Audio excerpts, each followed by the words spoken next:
എൻ്റെ എല്ലാ പ്രിയപ്പെട്ട കൂട്ടുകാർക്കും നമ്മുടെ പുതിയ വീഡിയോയിലേക്ക് സ്വാഗതം. ഇന്നത്തെ നമ്മുടെ വീഡിയോ ഓണം സ്പെഷ്യലായിട്ട് ബീറ്റ്റൂട്ട് കൊണ്ട് തയ്യാറാക്കാൻ പറ്റിയ നല്ലൊരു സ്വീറ്റ് റെസിപ്പിയാണ്.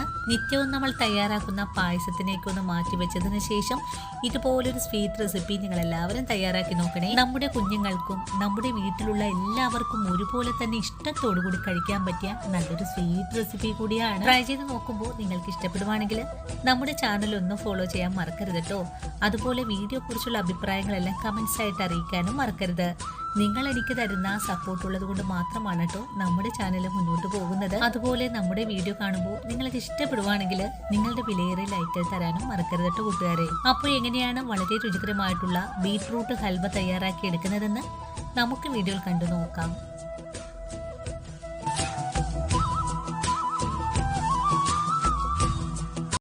ബീറ്റ്റൂട്ട് കൊണ്ട് സ്വീറ്റ് റെസിപ്പി തയ്യാറാക്കി എടുക്കാനും വേണ്ടിയിട്ട് ഞാനിവിടെ 300 ഗ്രാം അളവിൽ ബീറ്റ്റൂട്ട് എടുത്ത് വെച്ചിട്ടുണ്ട്. ഇനി നമുക്ക് ഈ ബീറ്റ്റൂട്ടിന്റെ തോലെല്ലാം ഒന്നെടുത്ത് മാറ്റിയതിന് ശേഷം നല്ല വൃത്തിയായിട്ട് കഴുകിയെടുത്തിട്ട് നമുക്കിതിനെ ഒന്ന് പൊടിയായി ഗ്രേറ്റ് ചെയ്ത് കൂടി എടുക്കാം. വളരെ എളുപ്പത്തിൽ തന്നെ നമ്മുടെ ബീറ്റ്റൂട്ട് ഇതുപോലെ ഒന്ന് ഗ്രേറ്റ് ചെയ്ത് വെച്ചിട്ടുണ്ട്. ബീറ്റ്റൂട്ട് ഗ്രേറ്റ് ചെയ്ത് കഴിഞ്ഞാൽ പിന്നെ നമുക്കിതിനെ ഒന്ന് വേവിച്ചു കൂടി എടുക്കാം. നമ്മളിപ്പോൾ ഇവിടെ എടുത്തിട്ടുള്ളത് 300 ഗ്രാം അളവിലാണ്. നിങ്ങൾക്ക് കൂടുതൽ ക്വാണ്ടിറ്റിയാണ് ചെയ്യാൻ താല്പര്യമെങ്കിൽ കുറച്ചുകൂടി എടുക്കാവുന്നതാണ്. അപ്പോൾ നമ്മൾ എടുത്തിട്ടുള്ള കുറച്ചുകൂടി ഇൻഗ്രീഡിയൻസ് നിങ്ങൾ കൂട്ടിയെടുത്താലും മതിയാകും. ബീറ്റ്റൂട്ട് നമുക്ക് ആദ്യം ഒന്ന് വഴറ്റിയാണ് എടുക്കേണ്ടത്. ഇതിനായിട്ട് ചൂട് കെട്ടിയുള്ള ഉരുളി അടുപ്പിലേക്ക് വെച്ചു. ഉരുളി നല്ലവണ്ണം ചൂടായി വരുമ്പോൾ നമുക്കിതിലേക്ക് 2 ടേബിൾ സ്പൂൺ അളവില് നെയ്യ് കൂടെ ഒഴിച്ചു കൊടുക്കാം. നെയ്യിന് നല്ല പോലെ മെൽറ്റായി വരുമ്പോൾ നമുക്കിതിലേക്ക് ഒരു 50 ഗ്രാം അളവില് കാഷ്യൂസ് ചേർത്തൊന്ന് മുരിയിച്ചു കൂടി എടുക്കാം. നിങ്ങൾക്കിപ്പോൾ റൈസിൻസ് ഒക്കെ ചേർക്കാൻ താല്പര്യമാണെങ്കിൽ അതുകൂടെ ചേർക്കാവുന്നതാണ്.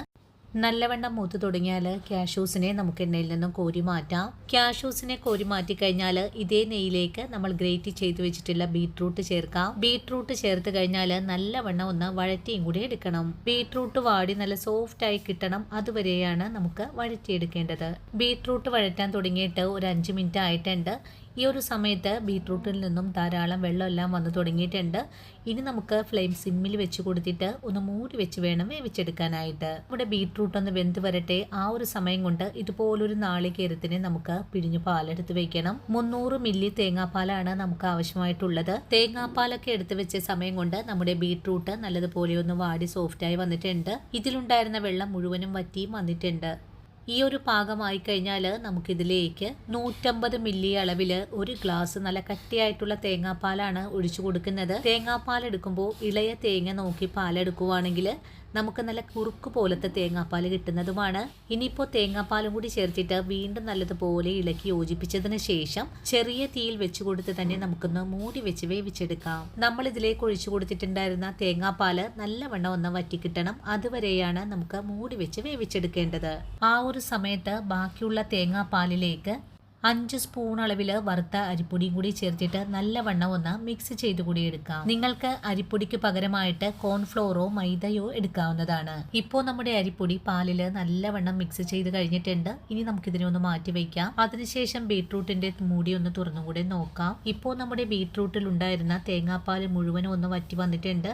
ബീറ്റ്റൂട്ട് ആണെങ്കിൽ നല്ല പോലെ വെന്തും കിട്ടിയിട്ടുണ്ട്. ബീറ്റ്റൂട്ടിലുണ്ടായിരുന്ന വെള്ളം മുഴുവനും ഒന്ന് വറ്റി കിട്ടണം. അതുവരെയും നമുക്ക് ഒന്ന് ഇളക്കി കൊടുക്കാം. ബീറ്റ്റൂട്ടിലുള്ള വെള്ളമയം മുഴുവനും വറ്റിക്കഴിഞ്ഞാൽ പിന്നെ നമുക്കിതിലേക്ക് മധുരത്തിനായിട്ട് പഞ്ചസാര കൂടെ ചേർക്കാം. ഞാനിവിടെ 300 ഗ്രാം അളവിലാണ് പഞ്ചസാര ചേർത്തിട്ടുള്ളത്. 300 ഗ്രാം പഞ്ചസാര ചേർത്താൽ ഇതിനാവശ്യമായ മധുരമാണ് ഉണ്ടാവുക. നിങ്ങൾക്ക് നല്ല മധുരത്തിലാണ് കഴിക്കാൻ താല്പര്യമെങ്കിൽ 100 ഗ്രാം അളവിൽ കൂടെ പഞ്ചസാര ചേർക്കാവുന്നതാണ്. വളരെ എളുപ്പത്തിൽ തന്നെ പഞ്ചസാര നല്ല പോലെ ഒന്ന് മെൽറ്റായി വന്നിട്ടുണ്ട്. പഞ്ചസാരയിലുള്ള വെള്ളമയം കൂടെ ഒന്ന് വറ്റി കിട്ടണം. അതുവരെ ഒന്നുകൂടെ വഴറ്റിയെടുക്കാം. പഞ്ചസാരയും കൂടി ചേർത്ത് ഒന്നുകൂടെ ഇളക്കി യോജിപ്പിച്ചതിന് ശേഷം വീണ്ടും നമുക്കൊരു 2 മിനിറ്റ് നേരം കൂടെ മൂടി വെച്ച് കൊടുക്കാം. 2 മിനിറ്റ് കൂടെ മൂടി വെച്ച് വേവിച്ചെടുത്ത് കഴിഞ്ഞാൽ പിന്നെ നമുക്കൊന്ന് മൂടിയും കൂടെ തുറന്ന് നോക്കാം.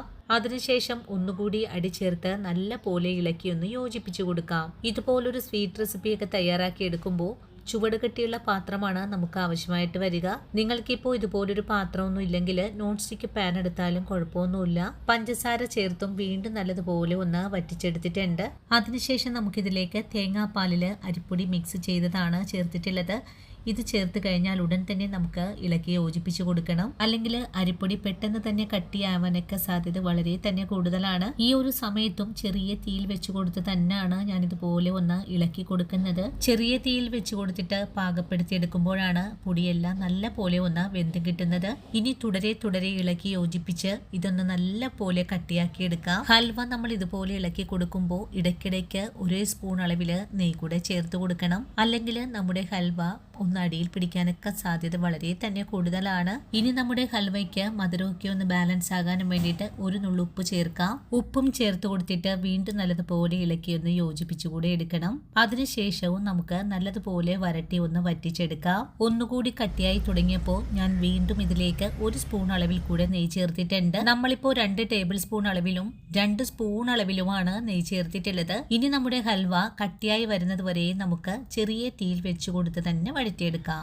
ഒരു 15 മിനിറ്റ് ഒക്കെ ആയപ്പോൾ നമ്മുടെ ഹൽവ നല്ല പോലെ കട്ടിയായൊക്കെ വന്നിട്ടുണ്ട്. ഇനി ഇതിലേക്ക് നല്ലൊരു സ്വാദിനായിട്ട് ഏലക്കപ്പൊടി ചേർക്കുന്നുണ്ട്. ഏലക്കപ്പൊടി 1.5 സ്പൂൺ അളവിലാണ് ചേർത്തിട്ടുള്ളത്.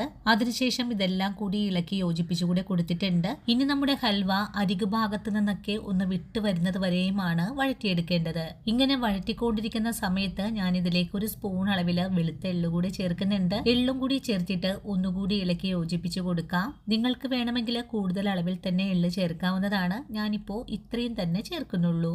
ഈ ഒരു സമയത്ത് നിങ്ങൾക്ക് കാണാലോ നല്ല കട്ടിയായിട്ടൊക്കെ തന്നെയാണ് നമ്മുടെ ഹൽവ പാകമായി കിട്ടിയിട്ടുള്ളത്. ഈ ഒരു സമയത്ത് നമുക്കിതിലേക്ക് കുറച്ച് ക്യാഷ്യൂസ് കൂടി ചേർത്തിട്ട് ഒന്നുകൂടി ഇളക്കി യോജിപ്പിച്ചു കൊടുക്കാം. ക്യാഷ്യൂസ് ചേർത്ത് ഒരു 2 മിനിറ്റ് ഇളക്കി കൊടുത്തപ്പോഴേക്കും നമ്മുടെ ഹൽവ ഇതേ ഒരു അവസ്ഥയിലേക്ക് ആയി കിട്ടിയിട്ടുണ്ട്. നമ്മൾ ഇതിലേക്ക് ഒഴിച്ചു കൊടുത്തിട്ടില്ല നെയ്യ് മുഴുവനും തന്നെ തെളിഞ്ഞും പാകമായി വന്നിട്ടുണ്ട്.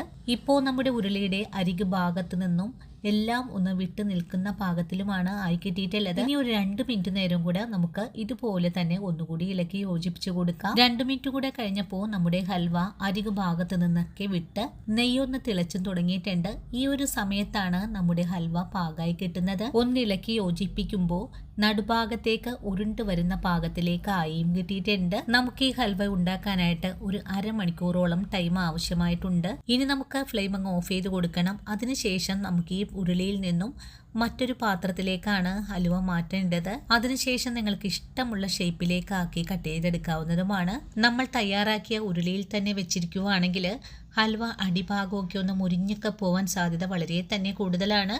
അപ്പോൾ ഇനി നമുക്ക് സെർവിങ് ഡിഷിലേക്ക് കൂടെ മാറ്റി കൊടുക്കാം. അപ്പോൾ കണ്ടല്ലോ കൂട്ടുകാരെ, വളരെ രുചികരമായിട്ട് ഈ ഒരു ഓണനാളിൽ തയ്യാറാക്കാൻ പറ്റിയ ബീട്രൂട്ട് ഹൽവ. ഈ ഒരു ഹൽവ നിങ്ങൾ എല്ലാവരും തയ്യാറാക്കി നോക്കണേ. തയ്യാറാക്കി നോക്കിയിട്ട് നിങ്ങൾക്ക് ഇഷ്ടപ്പെടുവാണെങ്കിൽ തീർച്ചയായിട്ടും നമ്മുടെ ചാനൽ ഒന്ന് ഫോളോ ചെയ്യാൻ മറക്കരുത്. അതുപോലെ വീഡിയോ കുറിച്ചുള്ള അഭിപ്രായങ്ങളെല്ലാം കമൻസ് ആയിട്ട് അറിയിക്കാനും മറക്കരുത്. നിങ്ങൾ എനിക്ക് തരുന്ന സപ്പോർട്ടുള്ളത് കൊണ്ട് മാത്രമാണ് നമ്മുടെ ഈ ഒരു ചാനൽ മുന്നോട്ട് പോകുന്നത്.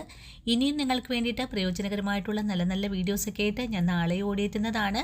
അതുവരെയും വീഡിയോ കണ്ട് സപ്പോർട്ട് ചെയ്ത എൻ്റെ എല്ലാ കൂട്ടുകാരോടും ഇനി കാണാനിരിക്കുന്ന എൻ്റെ പ്രിയ കൂട്ടുകാരോടും ഒത്തിരി നന്ദി സ്നേഹമൊക്കെ അറിയിച്ചുകൊണ്ട് നാളെ രാവിലെ ഓടിയെത്താം. അതുവരെയും ഒത്തിരി സ്നേഹത്തോടെ വീണ്ടും കാണാം.